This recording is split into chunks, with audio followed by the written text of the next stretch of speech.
লাইলাতুল কদর, এই কদরের রাতটা হচ্ছে এমন রাত যেটা খায়রুম মিন আলফি শাহর, হাজার মাসের চেয়েও সেরা।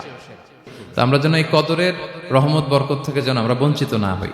যেই আয়াত দিয়ে আমার আলোচনাটা শুরু করেছিলাম, অর্থাৎ লাস্ট 10 days অফ রমাদানে যে আমাদের যে লাইলাতুল কদর, এটা হচ্ছে ক্রিম টাইম অফ রমাদান, রমাদানের সবচাইতে মোক্ষম সময় আল্লাহ তাআলার নৈকট্য পাওয়ার, সেটা নিয়ে কিছু কথা বলবো ইনশাআল্লাহ বিইذنিল্লাহ। সম্মানিত সুধী, রাসূলুল্লাহ সাল্লাল্লাহু আলাইহি ওয়াসাল্লাম একবার খুব আফসোস করছিলেন।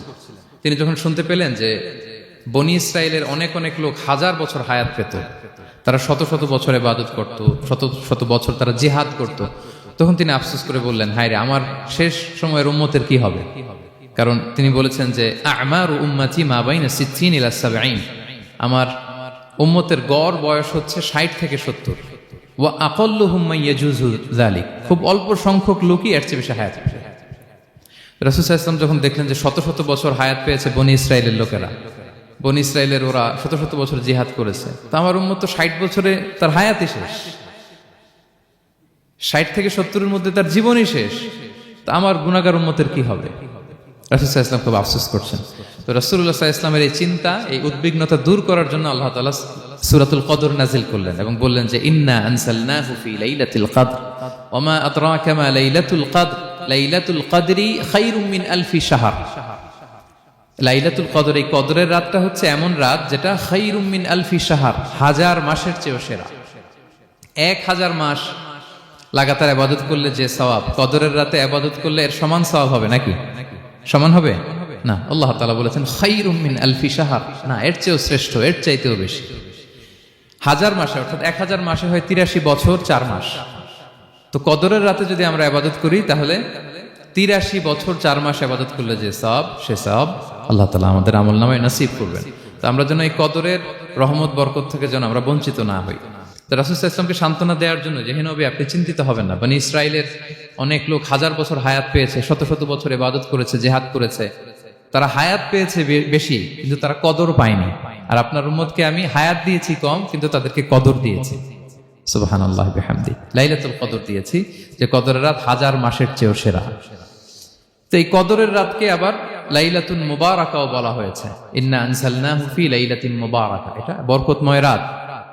ফিহা ইউফরাকু কুল্লু আমরিন হাকিম, সব বিজ্ঞচিত প্রাজ্ঞচিত বিষয়ের ফয়সালা হয়। এটা বেসিক্যালি একটা বাজেট রাত বলা যায়। এ রাতে আগামী 1 বছরে আমাদের কি ঘটবে না ঘটবে আল্লাহ তাআলা এটার বাজেট করেন, এটাকে রিভাইজ করেন। সো এই রাতটা অনেক গুরুত্বপূর্ণ। তো এই কদরের রাত, এটা কবে? এটা স্পেসিফিক ছিল, মানে সুনির্দিষ্ট ছিল। রাসূল সাল্লাল্লাহু আলাইহি ওয়াসাল্লাম আমাদেরকে জানাতে চেয়েছিলেন কবে, কিন্তু রাসূল সাল্লাল্লাহু আলাইহি ওয়াসাল্লাম জানাতে পারেননি। সহিহ বুখারীতে এসেছে যে রাসূল সাল্লাল্লাহু আলাইহি ওয়াসাল্লাম খারাজান নবী সাল্লাল্লাহু আলাইহি ওয়াসাল্লাম লিয়ুখবিরানা বিলাইলাতিল কদর। উবাদা ইবনে সামিত রাদিয়াল্লাহু তাআলা আনহু বলেন, রাসূল সাল্লাল্লাহু আলাইহি ওয়াসাল্লাম আমাদেরকে জানাতে বের হয়েছিলেন যে কবে কদরের রাতটা। ফাতালাহা রাজুলান মিনাল মুসলিমিন, হঠাৎ মুসলমানদের মধ্য থেকে 2 জন ঝগড়া লাগলো, তর্ক লাগলো আর কি। রাসূল সাল্লাল্লাহু আলাইহি ওয়াসাল্লাম হঠাৎ করে ওই ঝগড়ার দিকে খেয়াল করলেন, ওইদিকে খেয়াল করে ওই তারিখটার কথা তিনি ভুলে গেলেন। ফারুফিআত, রাসূল সাল্লাল্লাহু আলাইহি ওয়াসাল্লাম বললেন, আমার হৃদয় থেকে, অন্তঃকরণ থেকে এটাকে উঠিয়ে নেওয়া হবে। এখন আমি মনেই করতে পারছি না এটা কি 23 না 25 না 27 না 29, আমি মনে করতে পারছি না। এজন্য রাসূল সাল্লাল্লাহু আলাইহি ওয়াসাল্লাম বলেছেন যে তবে আমি এতটুকু মনে করতে পারছি, ফালতামিসুহা ফিল আশরিল আওয়াখিরি ফিল বিত্রি, রমাদানের শেষ দশকের বেজর রাত্রিগুলোতে তোমরা কদর তালাশ করো। বেজর রাতে যদি তোমরা কদর তালাশ করো তাহলে এই কদর সুনিশ্চিতভাবে তোমরা পাবে। তো এই জন্য স্কলাররা সবসময় বলেন যে লাস্ট 10 days অফ রমাদান খুব গুরুত্বপূর্ণ, সবচেয়ে the cream time of Ramadan. I repeat, এটা রমাদানের একেবারে মাহেন্দ্রক্ষণ। এই 10 দিনের যে কোনো 10 রাতের যে কোনো রাত কদর হয়ে যেতে পারে, বিশেষ করে অড নাইটস গুলো 21, 23, 25, 27 এবং 29, যে কোনো দিন হয়ে যেতে পারে কদর। সো বুদ্ধিমানের কাজ হচ্ছে আমরা যেন রমাদানের শেষ 10 রাতে লাগাতার একইভাবে একই স্পিডে আমরা যেন ইবাদত করি। কোনো রাতে বেশি করলাম, হয়তো 27-এর রাতে আমি খুব ভাব গাম্ভীর্য নিয়ে, খুব আবেগ নিয়ে ইবাদত করলাম, কিন্তু হয়ে যেতে পারে যে এবছর কদর ছিল 25-এর রাত, হতে পারে না? পারে। তো আমরা তো মিস করে ফেললাম। তো আমরা যেন মিস না করি। বুদ্ধিমানের কাজ হবে সমানতালে ইবাদত করা। এবং এটা এত গুরুত্বপূর্ণ, রাসূল সাল্লাল্লাহু আলাইহি ওয়াসাল্লাম এত এমফাসাইজ করে কোনো রাতের কথা বলেনি। আরবি মাস অনুযায়ী 354টা রাতের মধ্যে সবচাইতে শ্রেষ্ঠ রাত, সবচাইতে শ্রেষ্ঠ রাত সূর্য ডোবার পর থেকে হাত্তা মাতলাইল ফাজর, ফজরের সূচনা লগ্ন পর্যন্ত শান্তিময় এ রাত, বরকতের এ রাত। রাসূল সাল্লাল্লাহু আলাইহি ওয়াসাল্লাম বলেছেন, মান হুরিমা খাইরাহা ফাকাদ হুরিম, যে কদরের বরকত থেকে, খায়ের থেকে বঞ্চিত হলো, সে আসলেই বঞ্চিত। হি ইজ দ্য লুজার, সে হতভাগা, সে পোড়া কপাল, সে বঞ্চিত। মান হুরিমা খাইরাহা ফাকাদ হুরিম, যে কদর পেল না সে হতভাগা। এখন আমরা কি হতভাগা হতে চাই? আমরা তো শুরুতে অনেক হোপফুল ছিলাম, এত এত ব্লেসিংস, এত এত বরকত, রহমতের ফলগু ধারায় আমরা প্লাবিত হচ্ছি রমাদানে। তা আমরা তো হতভাগা হতে চাই না।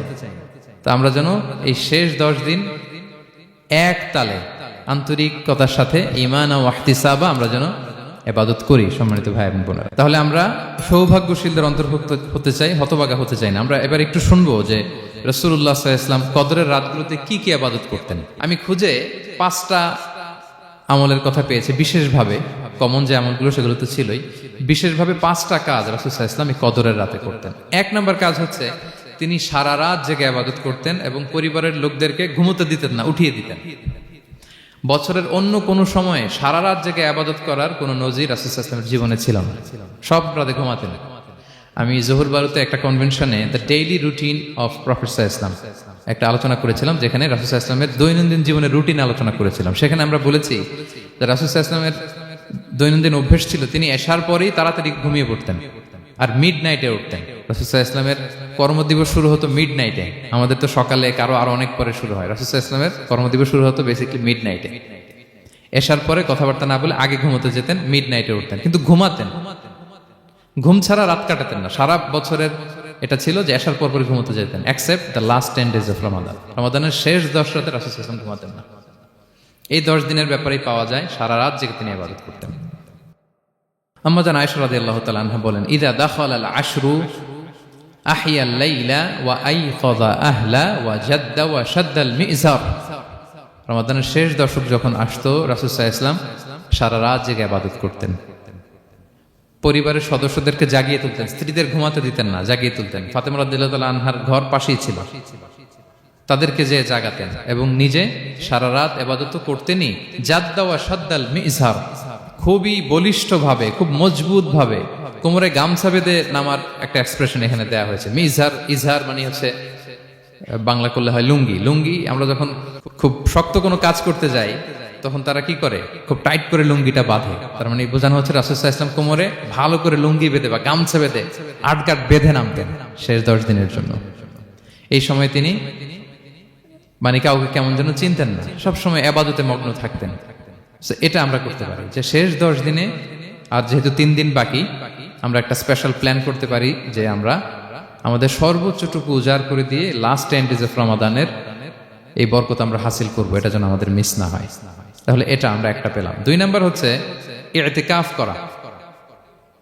রাসূলুল্লাহ সাল্লাল্লাহু আলাইহি ওয়াসাল্লাম রমাদানের শেষ 10 দিন ইতিকাফ করতেন। আম্মা জান আয়েশা রাদিয়াল্লাহু তাআলা আনহা বলেন, কানা ইয়াতাকিফুল আশরাল আওয়াখির মিন রমাদান। রমাদানের শেষ দশকে তিনি ইতিকাফ করতেন। হাত্তা তাওয়াফাহুল্লাহ, ওনার ইন্তেকালের আগ পর্যন্ত এই অভ্যাসটাই তিনি জারি রেখেছেন। সুম্মা আতাকাফা আজওয়াজুহু মিন বা'দি, তারপরে ওনার স্ত্রীরা ইতিকাফ করেছেন। আরেক বর্ণনা এসেছে ইয়াতাকিফু কুল্লা রমাদান 10 আইয়াম, প্রতি রমাদানে তিনি 10 দিন ইতিকাফ করেছেন। কিন্তু যেই বছর তিনি ইন্তেকাল করবেন সে বছর তিনি 20 দিন ইতিকাফ করেছিলেন। প্রতি রমাদানে 10 দিন, আর যে বছর ইন্তেকাল করবেন সে বছর কয় দিন? 20 দিন তিনি ইতিকাফ করেছিলেন মসজিদে নববীতে। তাহলে আমরা এই রমাদানের শেষ দশকে এটা করতে পারি। 2 নম্বর পয়েন্ট হচ্ছে ইতিকাফ করা। যারা আমরা করিনি তারা আমরা ইতিকাফ করতে পারি। আমাদের আইআইএম এর মসজিদ এটা ইতিকাফের জন্য একটা উর্বর জায়গা। আমরা যখন এই ক্যাম্পাসে ছিলাম তখন দেখেছি যে এখানকার ইতিকাফের পরিবেশ যে এত সুন্দর, এটা কল্পনাই করা যায়। অসাধারণ পরিবেশ। আপনি যদি ইতিকাফ নাও করেন, রাত 2টা বা 3টার দিকে সেন্ট্রাল মস্কে এসে বসে থাকলেও হবে। রাত 2টা 3টার দিকে এসে বসে থাকলে দেখবেন যে কেউ সেজদায় পড়ে কান্না করতেছে, কেউ হালাকা করতেছে, কেউ তাসবিহ পড়তেছে, কেউ কোরআন তেলাওয়াত করতেছে। মানে এত সুন্দর পরিবেশ, ওটা দেখলেই আপনার ইবাদত করতে মন চাইবে। তো আমরা যেন ইতিকাফ করার চেষ্টা করি। ইতিকাফ করতে না পারলে শেষ দশকের রাতগুলো যেন মসজিদে কাটানোর চেষ্টা করি, তা না পারলেও বাসায় যেন এই রাতগুলো আমরা মিস না করি। বিশেষ করে সেন্ট্রাল মস্কে তো অসাধারণ পরিবেশ, এটা হাইলি রেকমেন্ডেড। ইফ পসিবল আপনারা আসবেন, এখানে ইবাদতের চমৎকার পরিবেশ থাকে। 3 নাম্বার হচ্ছে রাসূল সাল্লাল্লাহু আলাইহি ওয়াসাল্লাম এবং জিবরাইল আলাইহিস সালাম যৌথভাবে কোরআন রিভিশন করতেন। খুব ইন্টারেস্টিং। সারা বছর যেটা নাজিল হতো রমাদানে জিবরাইল আলাইহিস সালাম রাসূল সাল্লাল্লাহু আলাইহি ওয়াসাল্লামকে শোনাতেন, রাসূল সাল্লাল্লাহু আলাইহি ওয়াসাল্লাম আবার জিবরাইল আলাইহিস সালামকে শোনাতেন। সহিহ বুখারীর বর্ণনা, কানা জিবরিলু ইয়ালকাহু ফি কুল্লি লাইলাতিন মিন রমাদান ফায়ুদারিসুল কুরআন, প্রতি রমাদানের প্রতি রাতে এসে রাসূল সাল্লাল্লাহু আলাইহি ওয়াসাল্লামের সাথে কোরআন মুদারাসা করতেন। সহিহ মুসলিমের বর্ণনায়, আন্না জিবরিল কানা ইউআরিদুহু বিল কুরআন কুল্লা আমিন মাররা, প্রতি বছর রমাদানে একবার শোনাতেন বা শুনিয়েছেন, যে বছর তিনি ইন্তেকাল করবেন তিনি দুইবার শুনিয়েছিলেন। আরাদা ইউআরিদু, মানে এটা ফ্রম বোথ সাইড। আরবি শব্দটা এমন যে জিবরাইল আলাইহিস সালাম শোনাতেন, এরপর রাসূল সাল্লাল্লাহু আলাইহি ওয়াসাল্লাম জিবরাইল আলাইহিস সালামকে শোনাতেন, কোরআন রিভিশন করা। তো এই শেষ দশকের রাতগুলোতে আমরা যেন বেশি বেশি কোরআন পড়ি, কোরআন তেলাওয়াত, কোরআনিক রেসাইটেশন হতে পারে, কোরআনের অর্থ পড়া হতে পারে, তাদাব্বুরে কোরআন হতে পারে, কোরআনের হালাকায় জয়েন করা হতে পারে, ইন ইটস এনি ফর্ম। আমরা যেন কোরআনের সাথে অ্যাটাচমেন্টটা বাড়াই লাস্ট 10 days অফ রমাদানে। 4 নাম্বার, কিয়ামুল লাইল করা। রাসূল সাল্লাল্লাহু আলাইহি ওয়াসাল্লাম কিয়ামুল লাইল করতেন, এবং কিয়ামুল লাইল শব্দটাকে রাসূল সাল্লাল্লাহু আলাইহি ওয়াসাল্লাম কদরের সাথে জুড়ে দিয়েছেন। সহিহ বুখারীর বর্ণনায় তিনি বলেছেন, মান কামা লাইলাতাল কদরি ঈমানা ওয়া ইহতিসাবা গুফিরা লাহু মা তাকদ্দামা মিন যামবি। কদরের রাতে যে কিয়ামুল লাইল করে বিশ্বাস নিয়ে এবং নাজাতের প্রত্যাশা নিয়ে, তার পূর্বের সমস্ত গুনাহ আল্লাহ তাআলা ক্ষমা করে দিবেন। তাহলে কিয়ামুল লাইলটা রাসূল সাল্লাল্লাহু আলাইহি ওয়াসাল্লাম বিশেষভাবে কদরের রাতের সাথে সম্পৃক্ত করেছেন। আমরা যেন প্রতি রাতে কিয়ামুল লাইল করি, লম্বা সময় যেন দাঁড়িয়ে থাকি, লম্বা সময় কোরআনিক রিসাইটেশন করি দাঁড়িয়ে থেকে, লম্বা সময় রুকু, লম্বা সময় সিজদা, স্পেশালি সিজদা। আকরাবু মা ইয়াকুনুল আবদু মির রাব্বিহি ওয়া হুয়া সাজিদ ফাআকসিরু ফিহি দুআ। বান্দা যখন সিজদায় থাকে আল্লাহ সবচেয়ে কাছে থাকে। তো আমরা তো আল্লাহর সবচেয়ে কাছে যেতে চাই এই ক্রিম টাইমটাতে, কি বলেন? আমরা যেন লম্বা সময় সিজদাতে থাকি। কিন্তু আমাদের অনেকের যেটা হয়, নামাজে তাড়াহুড়ো, অনেকের সব ব্যস্ততা যখন নামাজে দাঁড়াই এরকম হয়ে যায়। রাসূল সাল্লাল্লাহু আলাইহি ওয়াসাল্লামের সালাত যদি আমরা খেয়াল করি, বিশেষ করে কিয়ামুল লাইলে এত যে সুন্দর ছিল। আম্মাজান আয়েশা রাদিয়াল্লাহু তাআলা আনহাকে জিজ্ঞেস করা হয়েছিল যে, হে আম্মাজান, রাসূল সাল্লাল্লাহু আলাইহি ওয়াসাল্লামের কিয়ামুল লাইল কেমন ছিল, কিভাবে কিয়ামুল লাইল করতেন? আম্মাজান আয়েশা, দেখেন ওনার এক্সপ্রেশনটা কত সুন্দর। তিনি বলেছেন, ফালা তাসআল আন হুসনিহিন্না ওয়া তুলিহিন্না। রাসূল সাল্লাল্লাহু আলাইহি ওয়াসাল্লামের কিয়াম যে কত সুন্দর ছিল, কত লম্বা ছিল, আমায় জিজ্ঞেস করো না, আমি বলতে পারবো না। আমরা অনেক সময় যখন খুব বেশি চমৎকার কিছু হয় তো আমরা কি বলি, ভাই এত সুন্দর ছিল, আমি বোঝাতে পারবো না। এরকম বলি না যে এত অসাধারণ, আমি বলে বোঝাতে পারবো না। বাংলাতেও কিন্তু আমরা বলি এত চমৎকার, বলে বোঝাতে পারবো না, শব্দের বুননে, ভাষার বুননে আমি ফুটিয়ে তুলতে পারবো না। তো আম্মাজান আয়েশা এটাই বলেছিলেন, ফালা তাসআল আন হুসনিহিন্না ওয়া তুলিহিন্না। রাসূল সাল্লাল্লাহু আলাইহি ওয়াসাল্লামের রাতের নামাজ কিয়ামুল লাইল যে কত সুন্দর ছিল, কত দীর্ঘ ছিল, লম্বা ছিল, আমায় জিজ্ঞেস করো না, আমি বলে বোঝাতে পারবো না। সুবহানাল্লাহি ওয়া বিহামদি। আমরা যেন লম্বা সময় কিয়ামুল লাইল করি। আম্মাজান আয়েশা রাদিয়াল্লাহু তাআলা আনহা আরো বলেন, কানা ইয়াকুমু মিনাল লাইলি হাত্তা তাতাফাত্তারা কদামা। এত দীর্ঘ সময় দাঁড়িয়ে থাকতেন, থাকতে থাকতে ওনার পা ফুলে যেত, পা দুটো ফুলে যেত। আপনিও দীর্ঘ সময় দাঁড়িয়ে দেখেন যে পায়ে ঝিম ধরে যাবে, পা ফুলে যাবে, এটা করতেন রাসূল সাল্লাল্লাহু আলাইহি ওয়াসাল্লাম। তো আম্মাজান আয়েশা বলেন, ইয়া রাসূলুল্লাহ লিমা তাসনাউ হাযা ওয়া ক্বাদ গুফিরা লাকা মা তাকদ্দামা মিন যামবিকা মা তাআখার। আপনি এত কষ্ট কেন সহ্য করেন নিজের দেহের উপরে? আপনার তো আগের পরের সব গুনাহই মাফ। আদত তো রাসূল সাল্লাল্লাহু আলাইহি ওয়াসাল্লামের গুনাহই নেই, তিনি নিষ্পাপ। এত কষ্ট কেন করেন? আপনার আগের পরের সবই তো মাফ করে দেয়া হয়েছে, কেন করেন? রাসূল সাল্লাল্লাহু আলাইহি ওয়াসাল্লাম উত্তর করেছেন, আফালা উহিব্বু আন আকুনা আবদান শাকুরা। আয়েশা, আমি কি শুকরগুজার বান্দা হতে পছন্দ করব না? আল্লাহ তাআলা আমাকে তার রহম এবং করমে সব মাফ করে দিয়েছেন, কিন্তু আমি কি শুকরগুজার হব না? আমি কি আমার রোলটা প্লে করব না? আমি কি নিজেকে সঁপে দেব না আল্লাহ তাআলার কাছে জায়নামাজে? তো এটা ছিল সংক্ষেপে রাসূল সাল্লাল্লাহু আলাইহি ওয়াসাল্লামের কিয়ামুল লাইলের ধরন। এভাবে তিনি দীর্ঘ সময় কিয়ামুল লাইল করতেন। আমরা যেন এটা করি। সেন্ট্রাল মস্কে কিয়ামুল লাইল এবছর নিশ্চয়ই হচ্ছে, আমরা যেন অংশগ্রহণ করি। 5 নম্বরে রাসূল সাল্লাল্লাহু আলাইহি ওয়াসাল্লাম দোয়া করতেন। এই কদরের রাতগুলোতে খুব বেশি বেশি দোয়া করতেন। দোয়া নিয়ে আমরা একটা জুমার খুতবা দিয়েছিলাম, সেখানে আমরা বলেছিলাম যে দোয়া হতে হবে খুব আন্তরিক দোয়া, রোবোটিক দোয়া যেন না হয়। আপনার আবেগ, ভালোবাসা, মনের মাধুরী মিশিয়ে, চোখের পানি মিশিয়ে, অশ্রু সিক্ত করে এই দোয়াটা করতে হবে, তাহলে সে দোয়া আল্লাহর কাছে কবুল হবে। আমরা যেন আমাদের ভাব, আবেগ সব ঢেলে দিতে পারি আমাদের দোয়াতে, আমাদের সিজদায়, আমাদের কিয়ামুল লাইলে। এবং যে কোনো ভাষায় কোরআনিক দোয়াগুলো রেকমেন্ডেড, হাদিসের মাসুরগুলো রেকমেন্ডেড। তাছাড়া আপনার নিজের ভাষায় আপনার কি চাওয়া, আপনার কি আকাঙ্ক্ষা, আপনার মনের কষ্ট, যাতনা সবকিছু আপনি আল্লাহ তাআলার কাছে পেশ করুন। এবং আম্মাজান আয়েশা জিজ্ঞেস করেছিলেন, ইয়া রাসূলুল্লাহ, আমি যদি কদর পেয়ে যাই আমি কি বলবো এ রাতে? মা আদউ, কি দোয়া করব? রাসূল সাল্লাল্লাহু আলাইহি ওয়াসাল্লাম বললেন, তাকুলিন, আয়েশা তুমি বলবে, আল্লাহুম্মা ইন্নাকা আফুউন তুহিব্বুল আফওয়া ফাআফু আন্নি। আচ্ছা, তুমি যদি কদরের রাত পেয়ে যাও এটা বলবে, হে আল্লাহ আপনি ক্ষমাশীল, আল্লাহ আপনি ক্ষমাকে পছন্দ করেন, আল্লাহ তাই আপনি আমায় ক্ষমা করেন। হে আল্লাহ আপনি ক্ষমাশীল, আপনি ক্ষমাকে পছন্দ করেন, আল্লাহ আপনি আমাকে ক্ষমা করেন। এই দোয়াটা আমরা যেন বেশি বেশি করি। আমার সাথে সাথে সবাই একটু পড়ুন মেহরবানি করে। আল্লাহুম্মা ইন্নাকা আফুন তুহিব্বুল আফওয়া ফাআফু আন্নি। আল্লাহুম্মা ইন্নাকা আফুন তুহিব্বুল আফওয়া ফাআফু আন্নি। হে আল্লাহ আপনি ক্ষমাশীল, আপনি ক্ষমা করাকে পছন্দ করেন, আল্লাহ আমাকে ক্ষমা করেন। আমরা আমাদের নিজেদের ভাষায় অনেক দোয়া করতে পারবো, কিন্তু রাসূল সাল্লাল্লাহু আলাইহি ওয়াসাল্লামের শেখানো দোয়াগুলো এটা হচ্ছে মানে very precise in wording but comprehensive in meaning. এটার অর্থ, এটার আবেদন এটা অনেক বেশি। আমি অনেক 10টা-20টা বাক্য বলে এত সুন্দর কথা মিলাতে পারবো না। রাসূল সাল্লাল্লাহু আলাইহি ওয়াসাল্লাম যেটা শিখিয়ে দিয়েছেন, আগে আল্লাহর প্রশংসা করলাম, আল্লাহ আপনি ক্ষমাশীল, আবারও প্রশংসা, আল্লাহ আপনি তো ক্ষমা করাকে পছন্দ করেন। যেটা আপনি পছন্দ করেন না ওইটা তো চাচ্ছি না, যেটা আপনার পছন্দ, যেটা আপনি করতে ভালোবাসেন, গাফিরিজ যামবি ওয়া কাবিলিত তাওব, আপনি ক্ষমা করাকে পছন্দ করেন, তওবা কবুলকে আপনি পছন্দ করেন, তো সেটাই তো চাচ্ছি আপনার কাছে, আপনি আমার তওবা কবুল করুন, আল্লাহ আপনি আমাকে ক্ষমা করুন। সো এই দোয়াটা প্রত্যেক রাতে যেন আমরা বেশি বেশি করি সম্মানিত সুধী। এবং এই যে রিমাইন্ডারগুলো শুনলাম, এটা রমাদানের পরেও যেন আমরা অব্যাহত রাখি। আমরা নাম দিয়েছি যে gear up for a great Ramadan. আমাদের এবাদতের যে ধারাবাহিকতা, এই গতিটাকে আরেকটু গিয়ার আপ করা, আরেকটু পুশ করা, নিজেকে আরেকটু এক্সট্রা ড্রাইভ দেওয়া। এই শেষ মুহূর্তে মাত্র 13টি দিন আমাদের হাতে আছে, আমরা যেন আরেকটু ইফোর্ট দেই, আমরা যেন আরেকটু ড্রাইভ দেই, যাতে করে আমরা আল্লাহ তাআলার আরো নিকটবর্তী হতে পারি।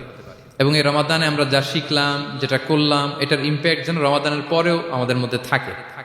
আমাদের অনেকের এটা হয় যে রমাদানে আবেগে অনেক আলোচনা শুনে, ক্ষমার মাস এটা জেনে এত আবাদত, রমাদান নাই আবাদত নাই, এরকম হয়ে যায়। এটা যেন না হয়, বরং এটার একটা পরশ যেন আমাদের হোল দ্য ইয়ার লং থাকে। আরব শায়েখরা বলেন যে কুন রব্বানি লা তাকুন রমাদানি, রব্বানি হও, রমাদানি হয় না। মানে রমাদান আসছে, তুমি রমাদান কেন্দ্রিক আবাদত নিয়ে অনেক উচ্ছ্বাস, কিন্তু রমাদান শেষ আবাদত শেষ, এমনটা যেন না হয়। রমাদানের পরেও সে মেহেরবান আল্লাহ তাআলা কিন্তু আমাদের জন্য আছেন। তিনি প্রতি রাতে শেষ রাতে নেমে আসেন, এসে ডাকতে থাকেন, কার ক্ষমা লাগবে ক্ষমা চাও, ক্ষমা করব। কে বিপদে পড়েছ বলো, আমি উদ্ধার করব। তো তিনি আরশের উপর থেকে প্রথম আসমানে নেমে আসলেন দেওয়ার জন্য। আমি ঘুম থেকে জাগতে পারলাম না, নেয়ার জন্য। এটা হইল প্রাইম মিনিস্টার আনোয়ার ইব্রাহিম আমাকে একটা অ্যাওয়ার্ড দিবে, লেটস সে হোটেল ইন্টারকন্টিনেন্টাল, উনি এসে বসে আছে, বাট আমি যেতে পারি নাই। এটা হয় না। আল্লাহ তাআলা প্রতি রাতে শেষ রাতে এসে বলেন কার কি লাগবে দাও। তিনি নেমে আসেন বা বিশেষ মনোনিবেশ করেন প্রথম আসমানে এসে, কিন্তু আমরা যে নিব সেই সময়টুকু আমাদের হয় না। আমরা এতটা গাফেল যেন না হই, আমরা যেন একটু পুশ করি। বড় কিছু পেতে হলে নিজেকে পুশ করতে হয়, এক্সট্রা একটা ড্রাইভ দিতে হয়। সম্মানিত শুধু 17টা দিন কি করলাম একটু রিভাইজ করি, যোগ বিয়োগ করি নিজের সাথে নিজে, যে প্ল্যানটা নিয়ে রমাদান শুরু করলাম ওইরকম কিয়ামুল লাইল করতে পারলাম কিনা, ওইরকম চ্যারিটি করতে পারলাম কিনা, রেসাইটেশন করতে পারলাম কিনা, একটু যেন নিজের সাথে নিজে বোঝাপড়া করি, একটু যেন রিভাইজ করি এবং নিজেকে যেন একটু পুশ করি। সম্মানিত শুধু এই ছিল সংক্ষিপ্ত আলোচনা। আমি 30 সেকেন্ডসে পুরো আলোচনাটা আবার একটু যারা পরে এসেছেন একটু রিভাইজ করে নেই। আমি শুরুতে এভাবে শুরু করেছিলাম যে রমাদান এটা হচ্ছে it's a month of hope, এটা আশা জাগা নিয়ে একটা মাস। এই মাসের যে রহমত বরকতের যত যত হাদিস কোরআনের আয়াতগুলো আমরা বলেছি, এগুলো শুনলে আমাদের মধ্যে একটা আশা জাগে, আশাবাদী হয়ে ওঠে যে আমার এই মাস আমার মুক্তির মাস, আমি মুক্তি পাবো। কিন্তু at the same time it's a month of warning, এটা আবার সতর্কতারও মাস। রাসূলুল্লাহ সাল্লাল্লাহু আলাইহি ওয়াসাল্লাম বলেছেন রোজা রেখে যে মিথ্যা ছাড়লো না, পাপ ছাড়লো না, তার ধ্বংস। আবার 3বার তিনি আমিন বলেছেন। বেসিক্যালি এটা একটা বদদোয়া যে মান আদরাকা রমাদান ওয়া লাম ইগফার লাহ, যে রমাদান পেয়েও নিজের গুনাহ ক্ষমা করতে পারলো না, তার ধ্বংস। সো আমরা আশাবাদী হব। আল ঈমানু বাইনাল খাউফি ওয়ার রাজা, বিশ্বাস হচ্ছে আমার মধ্যে ভীতিও কাজ করবে, আবার আমার মধ্যে একটা হোপ থাকবে, এটাই ঈমান। সো আমরা যেন এই ওয়ার্নিং গুলো আমাদের মাথায় রাখি যে আমরা যেন আল্লাহর নৈকট্যপ্রাপ্ত বান্দা হতে পারি, ক্ষমাপ্রাপ্তদের অন্তর্ভুক্ত যেন আমরা হতে পারি। এরপরে আমরা বলেছিলাম যে লাআল্লাকুম তাত্তাকুন অ্যাচিভ হচ্ছে কিনা আমাদের প্রত্যেক কাজে এটা খেয়াল করতে হবে। আমাদের সম্মানিত ইউসুফ স্যার খুব সুন্দর করে এটা বলেছেন যে আল্লাহর সচেতনতা, আল্লাহর ভয়, to build up the sense that Allah is watching me, এই সেন্সটা আমার সব কাজের মধ্যে থাকতে হবে। যদি লাআল্লাকুম তাত্তাকুন অ্যাচিভ হয়, সাকসেসফুল, একটা সাকসেসফুল প্রোডাক্টিভ রমাদান আমরা কাটাচ্ছি। আর যদি লাআল্লাকুম তাত্তাকুনের সমস্যা, তার মানে we have to revise hour schedule, যাতে করে আল্লাহর এই সচেতনতা আমরা বিল্ড আপ করতে পারি। এরপর আমরা বলেছি যে আমরা সংযমটা যাতে এনশিওর করি, রমাদানের যে সংযম, নিজের প্রবৃত্তির উপর আমরা বিজয় লাভ করি, সারা বছর প্রবৃত্তি জিতে রমাদানে আমরা জিতি। এরপর আমরা চ্যারিটির কথা বলেছি, রাসূল সাল্লাল্লাহু আলাইহি ওয়াসাল্লাম খুব জেনারাস হয়ে যেতেন রমাদানে, আমরা যেন আমাদের দানের হাতকে আরো প্রশস্ত করি। এবং রমাদানে আমাদের কমিউনাল স্পিরিট চলে আসে, আমাদের বেসিক্যালি একটা সেলফ ট্রান্সফরমেশন হয়, অনেক বদ অভ্যাস আমরা রমাদানে ত্যাগ করি, বাকি মাসেও যেন এটা আমরা কন্টিনিউ করি। আর সব শেষে আমরা লাস্ট 10 days অফ রমাদানের গুরুত্ব নিয়ে বলেছিলাম যে রাসূল সাল্লাল্লাহু আলাইহি ওয়াসাল্লাম খুব হতাশ হয়ে পড়েছেন যে অন্য নবীর উম্মতেরা অনেক হায়াত পেয়েছে, আমরা পেলাম 60-70, তো আমার গুনাহগার উম্মত কি করবে? আল্লাহ বলেন লাইলাতুল কদর খায়রুম মিন আলফি শাহর, নবী হে, আপনার উম্মতের জন্য আমি কদরের রাত দিয়েছি, যে এক রাতে ইবাদত করলে 1000 মাসের চেয়েও বেশি সওয়াব তারা পেয়ে যাবে। সো এই কদরের রাত যেন আমরা মিস না করি। কোনটা কদরের রাত? আমরা বলেছিলাম শেষ 10 দিন সমান তালে ইবাদত করব, বিশেষ করে আমরা গুরুত্ব দিব অড নাইটস গুলোতে, 21, 23, 25, 27, 29 আমরা গুরুত্ব দিব। এবং রাসূল সাল্লাল্লাহু আলাইহি ওয়াসাল্লাম বলেছেন মান হুরিমা খায়রাহা ফাকাদ হুরিম, যে কদরের বরকত মিস করলো সে বঞ্চিত, সে হতভাগা, হি ইজ দ্য লুজার। আমরা যেন লুজার না হই, আমরা যেন গেইনার হই এই বরকতের মাসে। এবং সব শেষে আমি বলেছিলাম রাসূল সাল্লাল্লাহু আলাইহি ওয়াসাল্লাম স্পেশালি 5টা আমল করতেন, সারা রাত জাগতেন, ফ্যামিলি মেম্বারসদের জাগিয়ে তুলতেন, উৎসাহিত করতেন এবং কোমরে গামছা বেঁধে নামতেন। এরকম ইবাদতের স্পৃহা অন্য কখনো রাসূল সাল্লাল্লাহু আলাইহি ওয়াসাল্লামের মধ্যে দেখা যেত না, যেমনটা শেষ দশকে তিনি করতেন। ইতিকাফ করতেন তিনি, আর ইতিকাফ করলে কদর মিস হওয়ার সম্ভাবনা নেই। এটা 21-এ হোক, 25-এ হোক, 23-এ হোক, আমি তো মসজিদে, আমি তো কিয়ামুল লাইলে অংশগ্রহণ করতেছি, আমি তেলাওয়াত করতেছি, আমি প্রতিদিনই দোয়া করতেছি, মিস হওয়ার কোনো সম্ভাবনা নেই। আমরা যেন ইতিকাফের চেষ্টা করি, অথবা পার্ট টাইম ইতিকাফ যেন অন্তত করি 5 দিন, 3 দিন, অথবা রাতের সময়গুলো মসজিদে যেন আমরা কাটাই। 3 নম্বর বলেছিলাম রাসূল সাল্লাল্লাহু আলাইহি ওয়াসাল্লাম জিবরাইল আলাইহিস সালাম কোরআন রিভিশন করতেন, আমরা যেন কোরআন রিভাইজ করি, রেসাইটেশন করি বেশি মাত্রায় শেষের 10 দিন। কিয়ামুল লাইল ফালা তাসআল আন হুসনিহিন্না ওয়া তুলিহিন্না, কত সুন্দর কিয়ামুল লাইল ছিল বলে বোঝানো যাবে না। তো আমরা যেন এরকম দীর্ঘ সময় কিয়ামুল লাইল করি। আর সবশেষে বলেছিলাম দোয়া করা, দোয়া করা হচ্ছে দোয়া মুমিনের হাতিয়ার, দোয়া মানুষের জীবন চেঞ্জ করে দিতে পারে। চাওয়ার মতো চাইলে আল্লাহ ফেরান না, আল্লাহ তো দেওয়ার জন্যই বসে আছেন। আমরা যেন কায়মনো বাক্যে আল্লাহ তাআলার কাছে চাই, অশ্রুসিক্ত নয়নে যেন আমরা চাই। অনুতপ্ত বান্দার চোখের পানির ফোঁটা আল্লাহর কাছে খুব প্রিয়, 2 ফোঁটা আল্লাহর কাছে সবচেয়ে প্রিয়, জিহাদের ময়দানে মুজাহিদের রক্তের ফোঁটা আর অনুতপ্ত বান্দার চোখের পানির ফোঁটা। বান্দা অনুতপ্ত হয়ে, রিপেন্টেন্ট হয়ে চোখের পানি ছেড়ে যখন কাঁদে আর দোয়া করে, ওই চোখের পানি চোখ বেয়ে, নাকের ডগাবে, মাটিতে পড়ার আগেই আল্লাহ তার সব গুনাহ মাফ করে দেয়। আমরা যেন সেই অনুতপ্ত বান্দাদের কাতারে শামিল হতে পারি। রাসূল সাল্লাল্লাহু আলাইহি ওয়াসাল্লাম যেভাবে কিয়ামুল লাইল করতে আমাদেরকে উৎসাহিত করেছেন, আমরা যেন সেভাবে কিয়ামুল লাইল করতে পারি। আমাদের প্রতিটি কাজের মধ্য দিয়ে লাআল্লাকুম তাত্তাকুনের যে অ্যাচিভমেন্ট, সেটা যেন আমাদের হাসিল হয়। এবং এই রমাদানকে যেন আমরা আমাদের জীবনের সর্বশেষ রমাদান মনে করি। আমাদের চিফ ইমাম অফ সেন্ট্রাল মস্ক ইমাম রমাদান সুবকি নামাজের আগে একটা সুন্দর কথা বলেন যে perform this Salah as if this is your last and final prayer. এমনভাবে নামাজে দাঁড়াও, মনে করো এটাই হতে পারে জীবনের শেষ নামাজ। রাসূল সাল্লাল্লাহু আলাইহি ওয়াসাল্লাম এটাই বলেছেন।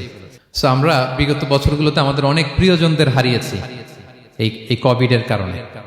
এবছর আল্লাহর মেহেরবানি বাংলাদেশ আইএম কমিউনিটির এই চমৎকার, আমাদের সম্মানিত শিক্ষক মণ্ডলীদের প্রচেষ্টা, ছাত্র ভাইদের প্রচেষ্টায় এই চমৎকার জান্নাতি পরিবেশে ইফতারের আগে আমরা একত্রিত হয়েছি। আবারও আগামী বছর আমরা এরকম কোনো গ্যাদারিং এ জয়েন করতে পারবো, কোনো গ্যারান্টি কি আমাদের আছে? নাই। It could be the last Ramadan in our life. So আমরা যেন এটা সবসময় মাথায় রাখি যে হতে পারে আমার this is our last chance, এটাই লাস্ট চান্স। এবং এই অপরচুনিটিগুলো যেন আমরা কাজে লাগাই এবং আল্লাহ তাআলার প্রিয় বান্দাদের অন্তর্ভুক্ত হই। আল্লাহ তাআলা আমাদের সবাইকে এই কথাগুলো বোঝার ও আমল করার তৌফিক দান করুক।